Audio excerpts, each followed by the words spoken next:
Okay, next first point आहे याच्यामध्ये function declaration.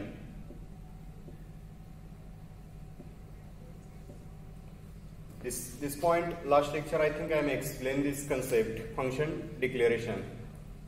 Like any other variable, all functions in C program must be declared before they are used. This statement last lecture we have to discuss because any variable or functions first we have to decide, first we have to declare it and then use them. Okay. So कुठलेही function असेल किंवा variable असतील तर हे पहिल्यांदा आपल्याला declare करायला लागतात. जर डिक्लेअर नाही केले तर आपण त्याचा यूज करू शकत नाही. पहा, they are user defined function. Function declaration is also known as function prototyping. Previous लेक्चरलाही सांगितलेलं होतं की फंक्शन प्रोटोटायपिंग म्हणजे काय. What is the prototyping?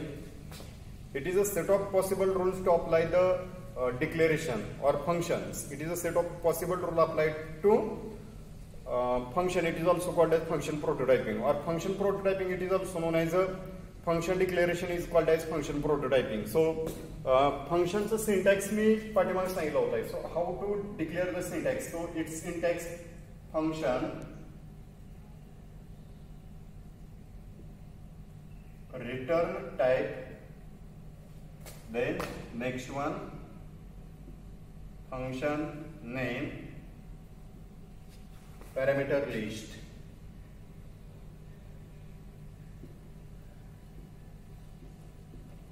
Okay, this part can be divided into 4 parts. These are first one. पायाच्यामध्ये हा त्याचा जो syntax दिलाय त्या सिंटॅक्स मधून आपण त्याला जर डिवाइड केलं तर तो 4 पार्ट मध्ये आपल्याला डिवाइड करता येतोय. आणि ह्याचं एक्झाम्पल पण मी प्रिव्हियस सांगितलेलं होतं, परत आणखी एकदा सांगतोय. ह्याच्यामध्ये फर्स्ट पार्ट जो आहे तो पहिला आहे, हा पहिला पार्ट आहे तो म्हणजे function return type. Second one function name. Third one parameter list. And last one जो आहे तो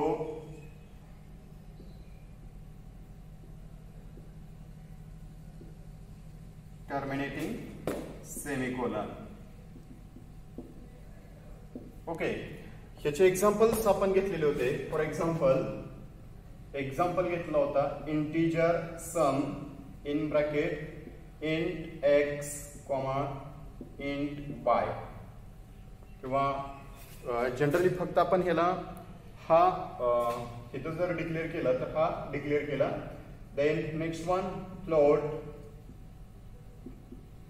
div float a comma float b. Then next one integer multiplication int comma int. Then last one void, and name of the function is a subtraction. This is the 4 different types of the different category used in this function declaration. पहा ह्याच्यामध्ये काय, ह्याच्यामध्ये आपण point note करूयात. Syntax मध्ये काय दिलेलं आहे तर सिंटॅक्स मध्ये दिलेल्या सिंटॅक्स मध्ये first one this one and this one. It is also called as function return type. म्हणजे फंक्शनने व्हॅल्यू रिटर्न करायची किंवा नाही करायची हे ज्याच्यातनं डिसाईड केलं जातं तेव्हा त्याला काय म्हटलं होतं, फंक्शन रिटर्न टाइप. सो ह्या 4 एक्झाम्पल मध्ये व्हरायटीज ऑफ एक्झाम्पल्स घेतलेले आहेत आणि 4 एक्झाम्पल्स मध्ये आपण इथं काय काय घेतलंय तर पहिला जो आहे तो रिटर्न टाइप. तर इथं रिटर्न टाइप किती आहे? How many return types used in this example? S. किती आहेत रिटर्न टाइप ह्याच्यामध्ये? पहा, पहिला रिटर्न टाइप कोणता आहे? Data type. It is also known as return type. म्हणजे जो डेटा टाइप आहे त्यालाच रिटर्न टाइप असं म्हटलं जातं. Consider for example integer. It is a return type or it is also called a data type. Second one function name. It refers rules for identifiers. आयडेंटिफायर्सचे जे काही सगळे रूल्स आहेत ते सगळे रूल्स ज्याच्यामध्ये रेफर केले जातात त्याला काय म्हटलं जातं, फंक्शन डिक्लेरेशन असं म्हटलं जातं. So this is the function name. Okay, function name declare करण्यासाठी आयडेंटिफायरचे रूल्स रेफर केले, म्हणजे स्टार्ट कसं करू शकतो किंवा कसा करू शकत नाही, हे ज्याच्यामध्ये जे रूल्स रेफर केले जातात त्याला काय म्हटलं जातं, आयडेंटिफायर्स असं म्हटलं जातं. Next one parameter list. आता ह्याच्यामध्ये पॅरामीटर द्यायचे किंवा नाही द्यायचे हे युजरवरती टोटली डिपेंड आहे. फॉर एक्झाम्पल सब हा फंक्शन आहे की ह्याच्यामध्ये की पॅरामीटर पास केलेलं नाही आणि प्रत्येक एक्झाम्पल मध्ये मी पॅरामीटर पास केलेले आहे, हे टोटली डिपेंड असतात युजरवरती. We can provide the identifiers or parameter list, or we cannot provide the parameter list. They are totally depend user programs or require the program. So इथं हा जे examples घेतलेले आहेत हे एक्झाम्पल्सला हे सिंटॅक्सला किंवा ह्या फंक्शन डिक्लेरेशनला जर आपण क्लासिफाय केलं तर हे 4 कॅटेगरीमध्ये फंक्शन डिक्लेरेशन हे क्लासिफाईड झाला. फर्स्टली पहा याच्यामध्ये फंक्शन रिटर्न टाईप, हा फंक्शन रिटर्न टाईप घेतला. याच्यामध्ये व्हरायटीज ऑफ रिटर्न टाईप घेऊ शकतो, जसं की आपण याच्यामध्ये वापरला integer, character, float, double and last one wide. This is the 5 different types of the data types are used as a function return type. फंक्शनचा रिटर्न टाईप म्हणून असे आपण जे काही बेसिक फंडामेंटल डेटा टाइप्स आहेत त्या डेटा टाइप्सचा यूज करू शकतो as a function return type मध्ये. Second one function name. It can be refers as a identifier rules. आता नोट्स तुम्हाला दिलेले आहेत सी लँग्वेजच्या, तर सी लँग्वेज मध्ये सुरुवातीला तुम्हाला आयडेंटिफायर्स हा कन्सेप्ट मी शिकवलेला होता. What is an identifier? Identifier refers name of the variable, array, function, pointer, structure, etcetera. They starts with uppercase letter as well as lowercase letters. There are a special symbol that is called as underscore are used, and 0 to 9 digits are allowed, but we cannot start as a first letter as a digits. Okay, we cannot use as a blank space or white space. It does not allowed. We cannot use a special symbol that is called as keywords as identifiers. We cannot use a keyword as an identifier. This is the 5 fundamental rules are used to declare the identifier rules or name of the variable. This is the basic rules provided by the identifiers. These names can be referred here, that is called as function name. And then second one, parameter list. Which type of the value users can be referred as a main function to sub function or sub function to main function. That time this parameter list are required there. So here some points are to be noted. First one, the function name is a valid identifier. पहिला पण याच्यामध्ये काय points आपण refer करतोय, तर function name is a valid identifier. तर याच्यामध्ये valid identifier असलं पाहिजे याच्यामध्ये. Okay, this is a valid identifier. Then second one,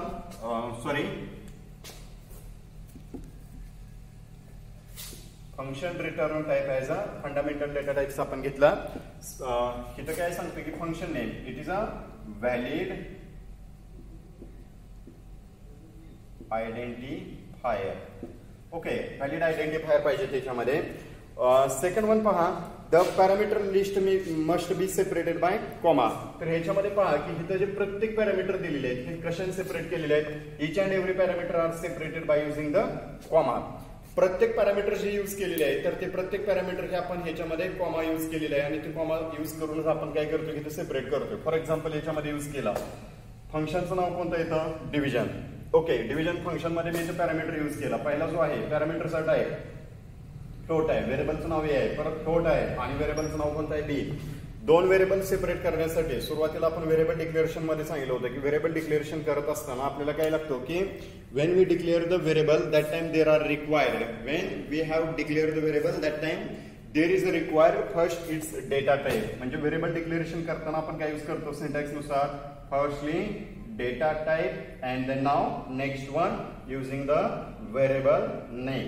Okay, like this we have to declare the variable as a function. पहा पण याच्यामध्ये व्हेरिएबल कसा डिक्लेअर करू शकतो की integer a, b, c terminated by semicolon. There are 3 variables. Okay, इथं किती variables आहेत? There are 3 variables such as a separated b separated c. Each and every variables are separated by using comma. Okay, and terminated by semicolon. तर आपण ह्याच्यातनं बाहेर पडायचं असतो तेव्हा आपण त्याला काय वापरतो तर सेमिकोलन यूज करतो. म्हणजे दिलेल्या एक्झाम्पल मध्ये आपल्याला काय यूज करतोय की आपण याच्यामध्ये वापरला डेटा टाइप वापरला, व्हेरिएबल नेम वापरला आणि टर्मिनेट कशाने करतोय सेमिकोलनने करतोय. देन हिअर ह्या एक्झाम्पल्स मध्ये आपण काय घेतलं की इंटिजर a, b, c असे 3 व्हेरिएबल डिक्लेअर केले. तर थर्ड वन काय सांगितलं की रिटर्न टाइप और function type must be any primary और fundamental data type.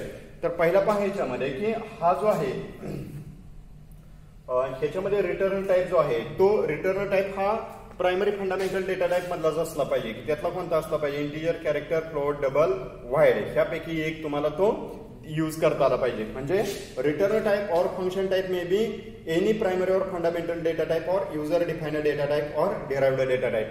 Total number of data types किती पाहिले होते आपण तर प्रिव्हियस लेक्चरला 3 डिफरंट टाइपचे डेटा टाइप्स पाहिलेले होते. जसं की पहिला जो आहे तो user defined data type, primary fundamental data type, second one derived data type, and third one there is used user defined data type. These 3 important data types are used as a return type, function return type. म्हणजे फंक्शनच्या return type मध्ये आपल्याकडे जो data type आहे त्या data type नुसार आपण आपल्या प्रोग्राम मध्ये रिटर्न टाइप यूज करू शकतो. The parameter name does not need to be send. The parameter name does not need to be send prototyping declaration. आता ह्याच्यामध्ये ज्यावेळेस आपण फंक्शन डिक्लेरेशन करतोय तेव्हा इथं पॅरामीटरचं नाव द्यायची काही गरज नसते. ह्याच्यामध्ये ऍज अ एक्झाम्पल म्हणून तुम्हाला दाखवले याच्यामध्ये की इथं जे एक्झाम्पल्स आपण घेतलेले आहेत त्या एक्झाम्पल मध्ये फक्त जर फंक्शन डिक्लेरेशनचा जर पॉइंट आपल्याला पाहायचा असेल तर आपण इथं काय करू शकतो. एक्झाम्पल मध्ये घेतला integer comma integer semicolon float comma float use केला. देन नेक्स्ट वन इथं वापरला इंट कॉमा इंट. म्हणजे इथं पॅरामीटर्स देण्याची गरज नसते याच्यामध्ये. तर फक्त इथं काय करतोय की ऍक्च्युअल ह्याच्यामध्ये जे पॅरामीटर्स आहेत पॅरामीटर लिस्ट दिली आपण इथं. तर इथं आर्ग्युमेंट आहे इंटिजर आणि integer. This is called as arguments. Okay पहा हे जे आहे त्यांना काय म्हटलं आर्ग्युमेंट्स. दिस आणि जर ह्याच्यामध्ये मी व्हेरिएबल डिक्लेअर करून पाठवला म्हणजे असं एक्झाम्पल घेतलं आपण इथं इंटिजर किंवा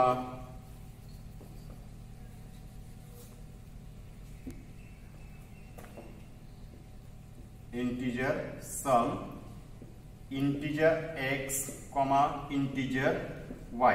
okay this is called as argument and it is also called as parameter. Okay, these two concepts are implemented. First one, this is called as function return type. Second one is called as function name. It is used to valid identifier. Third one, there is called as parameter list. First is called as argument and second is called as parameters. Okay, तर पहिला जो आहे तो parameter मध्ये arguments दिलेला आहे म्हणजे integer comma integer it is also called as arguments and the next one x comma y it is also called as parameters. तर हे कन्सेप्ट इथं यूज केले गेले. The parameter name do not need to be send in prototype declaration and function definition but they must match the type of parameter in function definition. Function definition number and order use of parameter number declaration is optional. आता इथं सुरुवातीला function declaration मध्ये जे काय function declaration केले आहे त्याच्यामध्ये इथे पॅरामीटर लिस्ट देण्याची गरज नसते. फक्त तिथे गरजेचे असतात आर्ग्युमेंट. काल फंक्शनचे मी तुम्हाला फंक्शन डिक्लेरेशन मध्ये किंवा व्हॉट इज फंक्शन फंक्शनचे 3 टाइप सांगितलं होतं. First one function declaration, second one function call and third one function definition. Function declaration आणि फंक्शन डेफिनेशन मध्ये जे तुम्ही डिक्लेअर केलेले आहेत ते जर डेफिनेशन मध्ये आलं तर कुठल्याही प्रकारची एरर येणार नाही. पण फंक्शन डिक्लेरेशन मध्ये वेगळे करताय आणि फंक्शन डेफिनेशन मध्ये वेगळे जर यूज करत असाल तर त्याच्यामध्ये 100% डेफिनेटली एरर जनरेट होतील. म्हणजे अशा प्रकारे आपण काय करू शकतो की ह्याच्यामध्ये यूज करू शकतो. The return type must be void if no value is return. आता ह्याच्यामध्ये इंटिजर कधी वापरायचं आणि वाईड कधी वापरायचं पहा. ह्याच्यामध्ये इंटिजर फ्लोट इंटिजर वाईड वापरलेला आहे. जर कुठल्याही फंक्शन कडून तुम्हाला व्हॅल्यू रिटर्न करायची असेल पहा पुढे जाणार आहे. जर व्हॅल्यू रिटर्न करायची असेल तर त्यावेळेस जे डेटा टाइप वापरले जातात ते पर्यंत वापरले integer float integer double character जे आहेत. म्हणजे ज्यावेळेस व्हॅल्यू रिटर्न करायचे असतात त्यावेळेस ह्याच्यामधला पहिला जो डेटा टाइप आहे integer, second one character, third one float आणि लास्ट वन डबल. हे जे डेटा टाइप आहे हे फंक्शनला व्हॅल्यू रिटर्न करतात. एमसीक्यू ला ध्यानात ठेवा. फंक्शनला व्हॅल्यू रिटर्न करणारे टाइप्स कोणते आहेत तर पहिला आहे तो integer, second one character, float, double end. हे 4 डेटा टाइप आहेत. हे 4 डेटा टाइप फंक्शनला व्हॅल्यू रिटर्न करतात, पण ह्याच्यामध्ये वाईड हा कुठल्याही प्रकारची व्हॅल्यू रिटर्न करत नाही. म्हणून सी प्रोग्राम मध्ये आपण मेन फंक्शनच्या अगोदर हा वाईड हा कीवर्ड लिहितो. बाय डिफॉल्ट मेन फंक्शनचा रिटर्न टाइप हा इंटिजर असतो, पण आपण तिथं कुठल्याही प्रकारचे व्हॅल्यू रिटर्न करू नये म्हणून त्याच्यामध्ये आपण जो टाइप वापरतो तो म्हणजे कोणता असतो, वाईड. तुम्ही जर ऑनलाईन नेटला प्रोग्राम सर्च केले तर तिथं मेनच्या अगोदर कुठलाही कीवर्ड लावलेला नसतो, फक्त MEIN मेन एवढंच तिथं आपल्याला फाइंड आउट होतो. मग आपण तिथं वाईड का लावतो तर आपल्याला त्या फंक्शन मध्ये कुठल्याही प्रकारची व्हॅल्यू रिटर्न करायची नसते. मी जाता जाता तुम्हाला त्याचं एक एक्झाम्पल तुम्हाला दाखवून देईन की एक्झॅक्टली तो यूज कसा होतो तो. ठीक आहे. तर ह्याच्यामध्ये आपण काय वापरलं की फंक्शन डिक्लेरेशन मध्ये